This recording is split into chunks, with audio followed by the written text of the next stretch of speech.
yung mga matataas ang posisyon, kailangan huwaran. Ngayon, maraming naghahanap ng mataas na posisyon. Ba? Ang mga posisyon na yan ay sos, kahirap. Imbis na tahimik ang buhay nyo, guguluhin ninyo. Hangad ng hangad ng posisyon na mataas. Pagkatapos na nandyan na kayo sa taas, taong bayan naman ang inyong ginugulo. Ang taong bayan, walang lakas kung hindi sumunod. Pag sinabing maningil tayo ng buwis, ay disingilan nyo kami ng buwis. Pag sinabing kumuha kayo ng ganito dahil kailangan, kumukuha kami. Pero saan napupunta lahat ng pinagpapagalan ng mamamayan? Hindi nga kumakain na 3 beses isang araw yan yung mga mamamayan na yan. At naku, kung aalamin niyo yan sa kanya-kanya mga tahanan, baka saging na hinog lang at asin ang ulam niyan. Tapos kung abusuhin nyo sa kaban ng bayan, kaban ng bayan, huwag nyong abusuhin. Dahil ang mga mahihirap, siya ang sumusunod sa batas. Mayayaman ba? Sumusunod ba kayo? O kayo ang unang lumalabag? Sa susunod na pag-uusap natin, mapakain nga ng 5 silim buo. Ayan. Siguro pagka nakakain yan, matatauhan yung mga pumupuna sa bawat pagkain ng isang pamilya, pupunahin. Ano ba yun? Bakit may ganon? Sana ay mag-isip-isip na yung mga yan at tumigil-tigil na rin. Naku, ang gulo-gulo, napakagulo na. Walang magawa. Pag kumain ka ng tutong, sasabihin mayaman ka. Aba, aba, mag-ingat kayo ngayon. Mahirap po ang nangyayari ngayon. Na pinapakialaman na pala kahit na ang iyong tunay na buhay. Pagka po pala may gumiginhawa na sinasabi nila ay pwede nang makialam sa tunay na buhay. Paano po yan? Sobrang mahirap lang kami. Aba, hindi papakialaman na rin. Aba, paano ba naman ang nangyayari na yan? Wala naman kaming maulam. Tignan nyo naman po, ang ulam lang namin ng saluyot. Konting sitaw. May talbos ng sili. Dapat ito ang kainin ng mga patay gutom. Pag kumain ka naman ng lechon manok, sasabihin mahirap ka. Pagka naman ikaw ay kumain sa mga food court, sasabihin mayabang ka. Ba, saan ba kaya pupunta? Pag ikaw naman ay may konting tumaas na bahay, sasabihin mataas na sa ere, hindi na nakatapak sa lupa. Ganun lang kabilis. Pag nag-alaga ka ng magandang hayop, sasabihin sa'yo, pasikat. Ba't kaya kumakati ang puwet ng mga magagaling pumuna? At ba't kaya napakasarap sa kanila yung mga gawain na ganyan? Ano kaya ang gusto? Ala ano ga ang inyong gusto? Sabi sa Ilocano Pukinana. Ay, nako. Ay, nako. Makabusor. Ayan, sabi ng Ilocano. Ayan. Sabi sa Bisaya, yung mga ganyan kung sa Bisaya natin yan tatanungin nabuang. Aray ko. Ayan. Mag-ingat kayo sa mga taong ganyan. Yung wala nang respeto Nako. Saan pa ba mapupunta yan? Bakit tumataas yung mga ganyan? Inggit lang ba talaga yan? O baka may mas malalim pa kayong gustong mangyari dyan? Yung mga inggit na yan daanin na lang natin sa kape. Ayan. Ako ay walang ngipin. Ay wala na silang pakialam basta ako makakakain. Ako ay walang kate. Wala na rin silang pakialam kung ako ay magsasambong te. Ayan.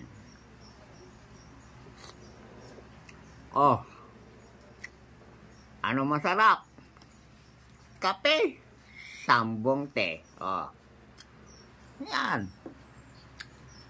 Aba.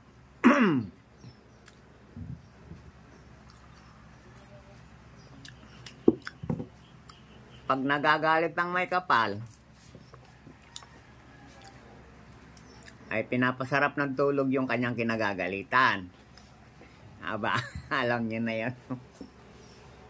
Kung paano magbigay ng masarap na tulog may kapal. Kung hindi naman, ay siyempre, binibigyan muna ng aral.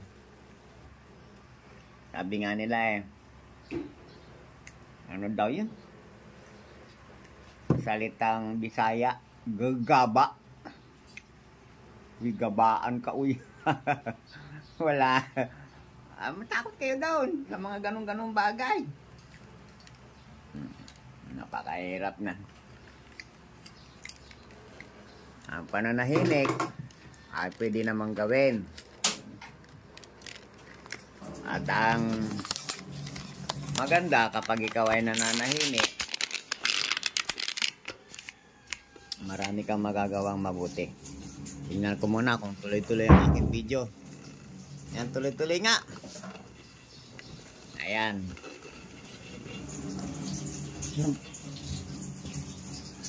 Pagulo ng pagulo. Mundo. Ano ba ang hinahangad ng mga magugulo?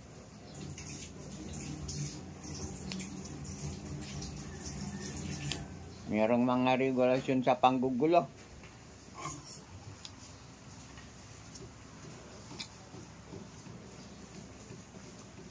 Basta ako makakape muna ako. Ay, hindi pala kape ito. Sambong te. Yan.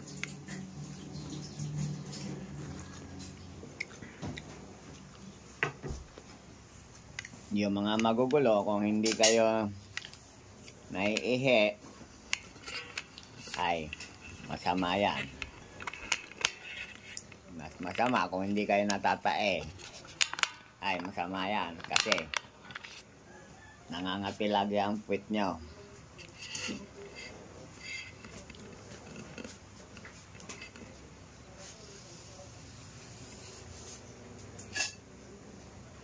Itong oras na ito ay umiinit na dito sa Pilipinas. Lahat umiinit.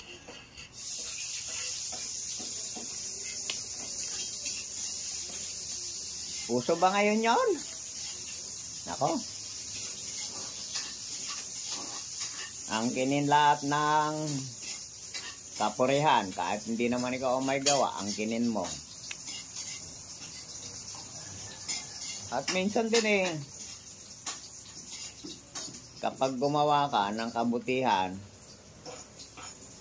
ay wala lang. Ay, naku.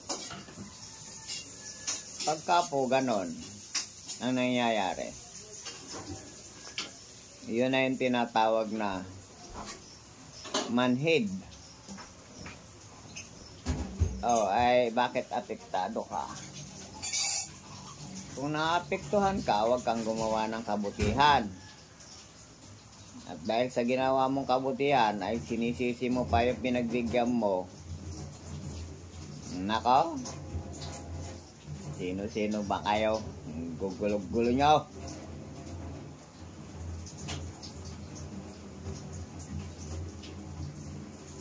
Yung mga matataas ang posisyon, kailangan huwaran. Ngayon, maraming naghahanap ng mataas na posisyon. Ba? Ang mga posisyon na yan ay sos, kahirap.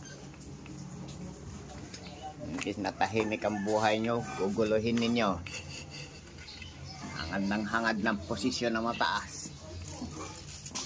Pagkatapos na nandyan na kayo sa taas, taong bayan naman ang inyong ginugulo. Ang taong bayan, walang lakas kung hindi sumunod. Pag sinabing maningil tayo ng buwis, ay disingilan nyo kami ng buwis. Pag sinabing kumuha kayo ng ganito dahil kailangan, kumukuha kami. Pero saan napupunta lahat ng pinagpapagalan ng mamamayan? Hindi nga kumakain na 3 beses isang araw yan Yung mga mamamayan na yan.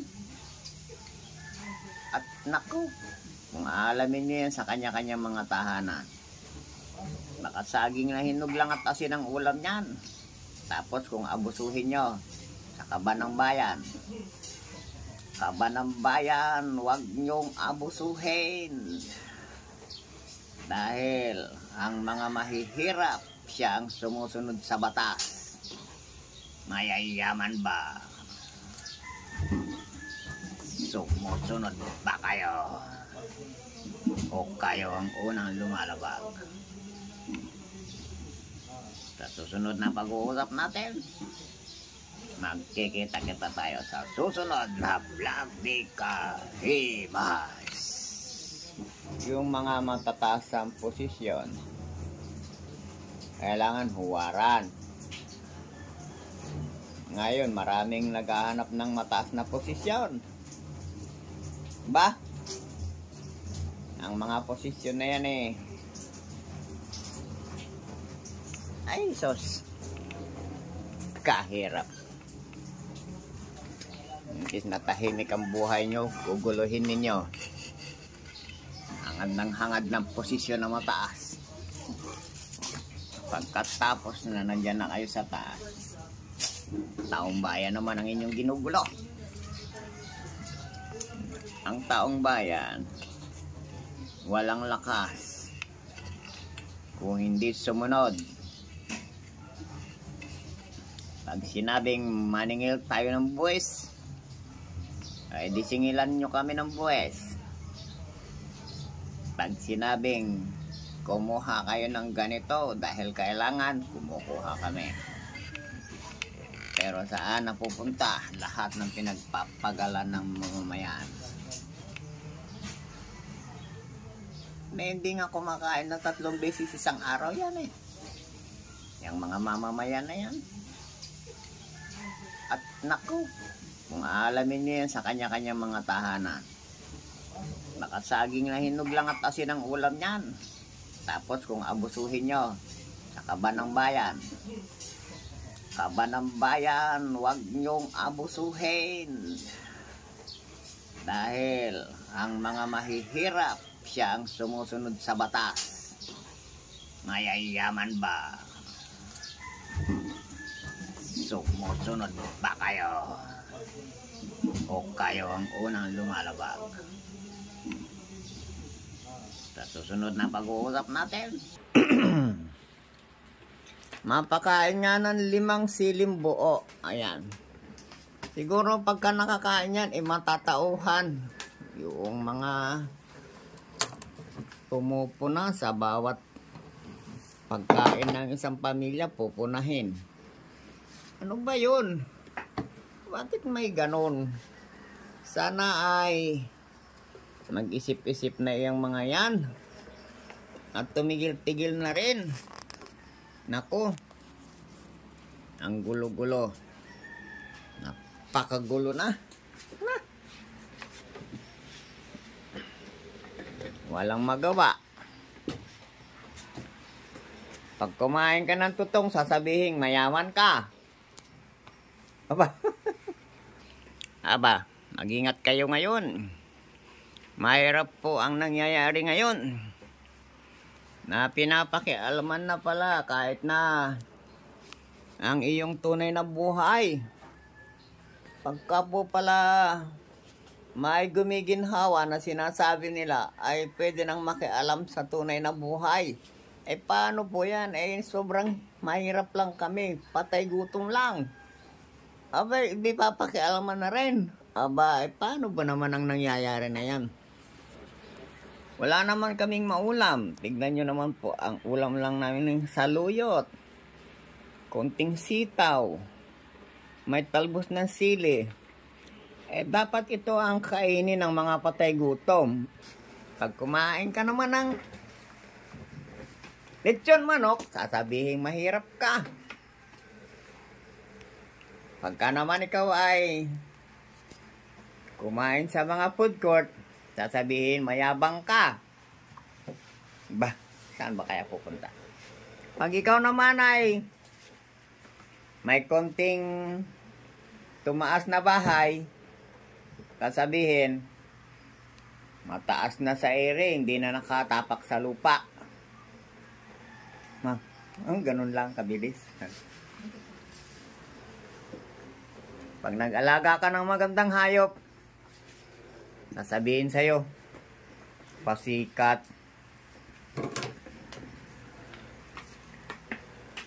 Ay, ba't kaya kumakati ang puwet ng mga magagaling pumuna? At ba't kaya napakasarap sa kanila yung mga gawain na ganyan? Eh, ano kaya ang gusto? Ala ay, ano ga ang inyong gusto? Sabi sa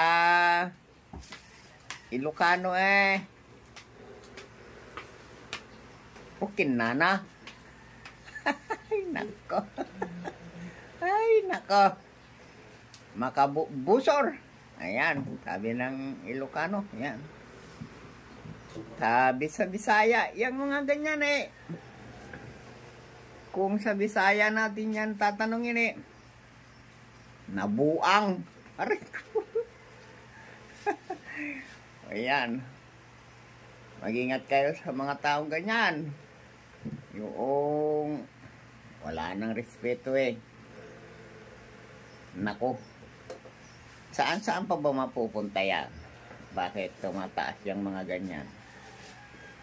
Inggit lang ba talaga yan? O baka may mas malalim pa kayong gustong mangyari dyan? Yung mga inggit na yan daanin na lang natin sa kape. Ayan. Ako ay walang ngipin. Ay wala na silang pakialam basta ako makakakain. Ako ay walang kate. Wala na rin silang pakialam kung ako ay magsasambong te. Ayan.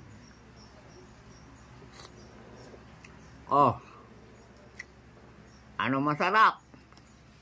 Kape, sambong te. Ayan. Aba.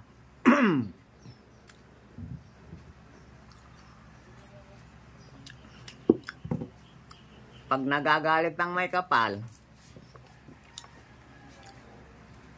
ay pinapasarap ng tulog yung kanyang kinagagalitan. Aba, alam niyo na yan. Kung paano magbigay ng masarap na tulog may kapal.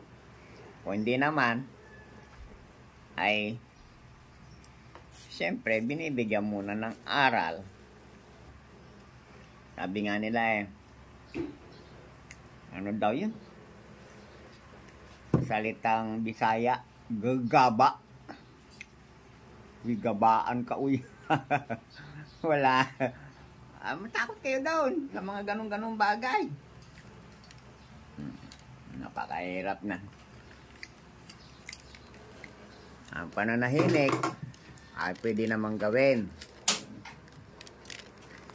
At ang maganda kapag ikaw ay nananahimik, marami kang magagawang mabuti. Tingnan ko muna kung tuloy-tuloy ang aking video. Yan, tuloy-tuloy nga. Ayan.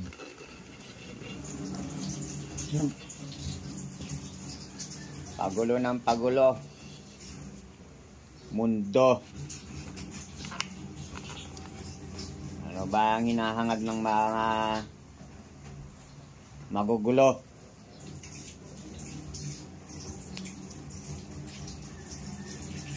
Mayroong mga regulasyon sa panggugulo.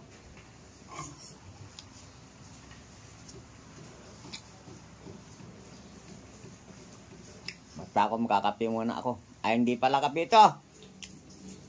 Sambong tea. Yan.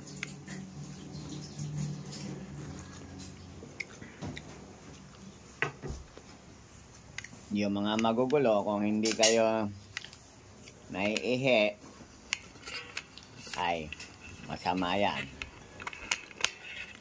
Mas masama kung hindi kayo natatae, ay masama yan kasi nangangati lagi ang puwit nyo.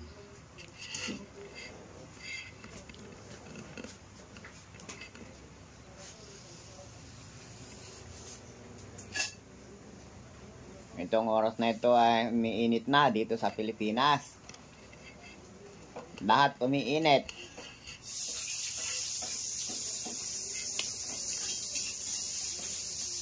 Puso ba ngayon yon? Nako. Ang kininlat ng kapurihan, kahit hindi naman ikaw ang may gawa, ang kinin mo. At minsan din kapag gumawa ka ng kabutihan, ay wala lang. Ay, nako. Pagka po ganon ang nangyayari, yun na yung tinatawag na manhid. Ay bakit apektado ka?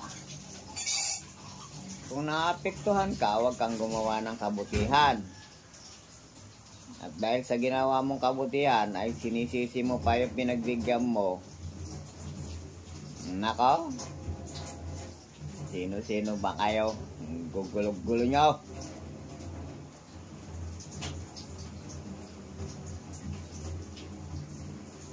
Yung mga matataas ang posisyon, kailangan huwaran. Ngayon, maraming naghahanap ng mataas na posisyon. Ba? Ang mga posisyon na yan ay sos, kahirap. Imbis na tahimik ang buhay nyo, guguluhin ninyo. Hangad ng posisyon na mataas. Pagkatapos na nandyan na kayo sa taas, taong bayan naman ang inyong ginugulo.